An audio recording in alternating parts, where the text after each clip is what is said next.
Guys आज हम पढ़ेंगे राइबोसोम के बारे में।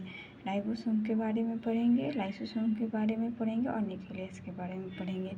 जैसे ribosome are cellular structure responsible for a protein synthesize. मतलब राइबोसोम प्रोटीन सिंथेसाइज में मदद करता है। The act as a molecular mechanism that read the genetic code or carry by messenger RNA, mRNA and assemble amino acid into the protein। मतलब यह act करता है molecular mechanism में, जो रीड करता है जेनेटिक कोड को, कैरी आउट करता है मैसेंजर आरएनए में और एम्बेलप करता है एमिनो एसिड और प्रोटीन में, which are essential for a variable और सेलुलर फंक्शन में ये मदद करता है।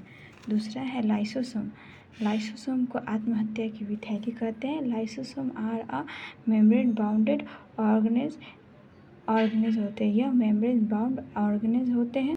यह cell digestion system and break down and recycle cellular waste and foreign substance को डाइजेस्ट करने में मदद करते हैं। मतलब ये डाइजेशन सिस्टम या फिर कोई भी सेल में कोई भी खराब पार्टिकल्स या फिर फॉरेन सब्सटेंस आ जाए उसको डाइजेस्ट करने का काम करते हैं, क्योंकि ये एक एंजाइम प्रोड्यूस करते हैं जिससे वो जो भी फॉरेन सब्सटेंस होते हैं वो डिस्ट्रॉय हो जाते हैं। Program cell death of apoptosis in some cases lysosome can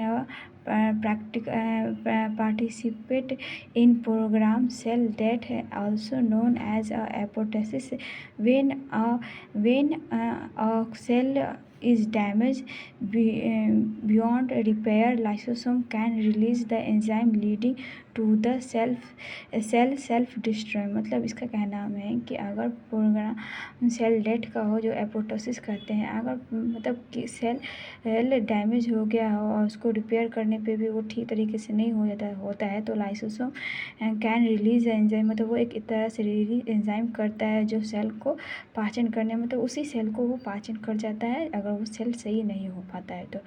ठीक है गाइस, और ये है न्यूक्लियस। न्यूक्लियस भी एक न्यूक्लियस ए मेम्ब्रेन बाउंड ऑर्गेनेज होते हैं जो यूकैरियोटिक सेल में पाए जाते हैं। मतलब प्रोकैरियोटिक सेल में मेम्ब्रेन बाउंड नहीं होते हैं, लेकिन यूकैरियोटिक सेल में मेम्ब्रेन बाउंड होते हैं। Act as a cell control central and houses the cell genetic material and DNA। मतलब यह एक सेल को कंट्रोल भी करता है, उसका हाउस सेंटर भी होता है और वो जेनेटिक मटेरियल को भी कैरी करता है nucleus. It play an circular role in regular cell activity include growth, metabolism and reproduction। मतलब यह ग्रोथ में भी और मेटाबॉलिक और रिप्रोडक्शन में भी मदद करता है। Specific the nucleus is responsible for storing, protecting and replacing DNA as well as coordination process like a protein synthesis and cell division। मतलब यह प्रोटीन सिंथेसाइज में भी मदद करता है और सेल डिवीजन में भी न्यूक्लियस का महत्वपूर्ण भूमिका होती है।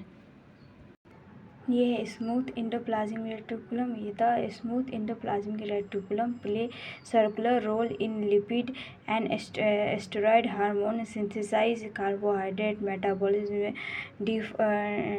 Detoxification and calcium regulated in eukaryotic cell. मतलब यह स्मूथ एंडोप्लाज्मिक रेटिकुलम लिपिड का फॉर्मेशन करता है, स्टेरॉयड का फॉर्मेशन करता है, जो सिंथेसाइज करता है carbohydrate, metabolic and detoxified and calcium का रेगुलेशन करता है। It is also involve in the synthesize of cholesterol and phospholipid which are assemble for membrane formation. मतलब यह कोलेस्ट्रॉल और phospholipid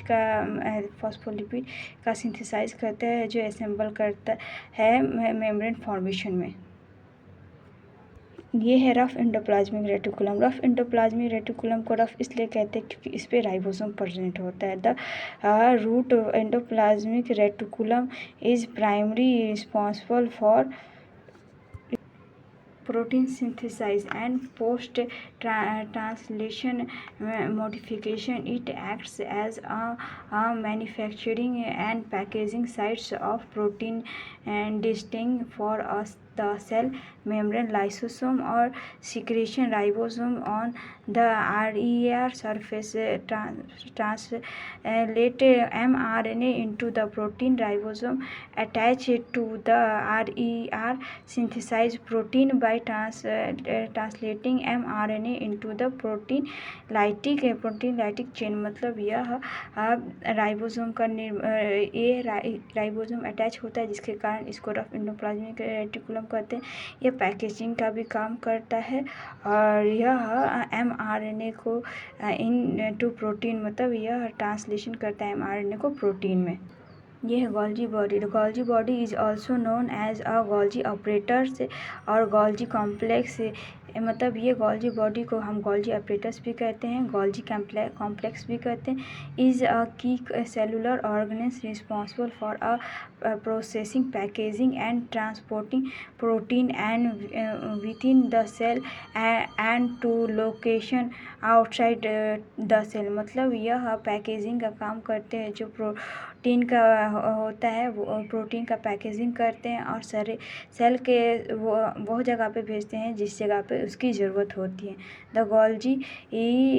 Golgi receive protein lipid for year. मतलब यह Golgi body जो receive करता है प्रोटीन और लिपिड वो एंडोप्लाज्मिक रेटिकुलम से रिसीव करता है। आज के लिए गाइस इतना ही है। अब हमारा कल से स्टार्ट होगा स्केलेटन सिस्टम। Thank you.